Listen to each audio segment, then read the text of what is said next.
इसमें अभी सीआरआई अवस्था शुरू नहीं हुई है, तो इसके अंदर सीआरआई अवस्था शुरू हो चुकी है। ये इसका रोल क्या है कि अब खत्म हो जाएगा ये। तो क्राउन रूट जो होती है, मेन क्राउन रूट ये होती है, उठान भी इसी स्टेज से शुरू होती है।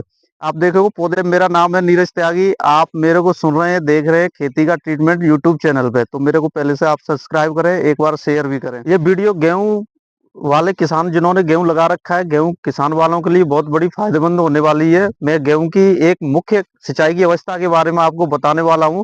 अगर इस अवस्था के अंदर आपने सिंचाई या खेत में नमी नहीं हुई तो मेरा मानना है आपकी गेहूं की पैदावार करीब 40 से 50% घटेगी। तो मैं इस वीडियो के जरिए बताने की कोशिश करूंगा कि आपको इस अवस्था पर सिंचाई करना बहुत जरूरी क्यों है। तो आप इस अवस्था पर अगर आपके खेत में नमी और सिंचाई नहीं की, आपने नमी नहीं हुई, सिंचाई नहीं की, तो आपकी एक तो जड़ों का जमाव कम होगा और कल्ले कम फूटेंगे। अगर कल्ले कम फूटेंगे तो आपका बाली कम बनेगी जाके, तो वहां पे आपको पैदावार में जाके कम पैदावार मिलेगी आपको जाके। तो मेरी वीडियो को पूरी देखें आप। वीडियो पूरा देखोगे तो बहुत अच्छे से समझ में आएगा कि क्यों जरूरी है इस अवस्था पे सिंचाई करना। तो मैं आपको बताने वाला हूँ। मुख्य अवस्था होती है CRI stage, crown root initiation, जो कि गेहूं के अंदर 20 से 25 दिन के अंदर आती है। अच्छा, मैं आपको समझाने की कोशिश करूंगा।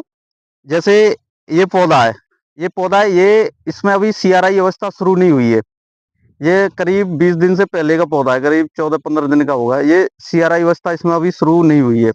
ये पौधा है, इसमें आप देखोगे इसके अंदर सीआरआई अवस्था शुरू हो चुकी है। ये क्राउन रूट जो पास वाली जड़ें फूटना शुरू कर दी हैं, ये पहले से जड़ थी। इसका रोल क्या है कि अब खत्म हो जाएगा। ये साइड वाली जड़ें हैं, इनका रोल शुरू होगा। तो क्राउन रूट जो होती है, मेन क्राउन रूट ये होती है, ये 20 से 25 दिन के अंदर ये बनना शुरू होती हैं।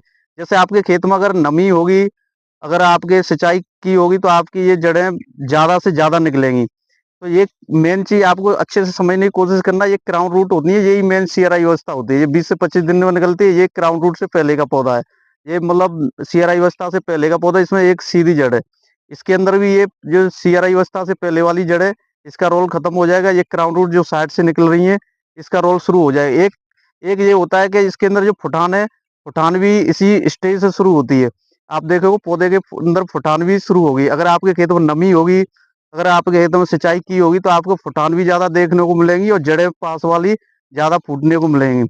अच्छा, एक इसमें खाद भी देना बहुत जरूरी होता है इस स्टेज पे। अच्छा, फुटान के लिए नाइट्रोजन जरूरी होता है, जड़ों के फैलाव के लिए फास्फोरस का जमीन में होना बहुत जरूरी है। अच्छा, इस स्टेज पर अगर आपने यूरिया के भी इस्तेमाल कर सकते हैं, नाइट्रोजन का आपकी जमीन में होना बहुत जरूरी है। तो नाइट्रोजन से ज्यादा मतलब फुटान गेहूं में देखने को मिलेगा। फास्फोरस का रोल होगा कि आपके जड़ें ज्यादा फैलने को मिलेंगी। तो ये चीज आप एक बार ध्यान दें कि अगर आपका 20 से 25 दिन की फसल हो चुकी है गेहूं की, तो आपकी नमी होना बहुत जरूरी है खेत के अंदर।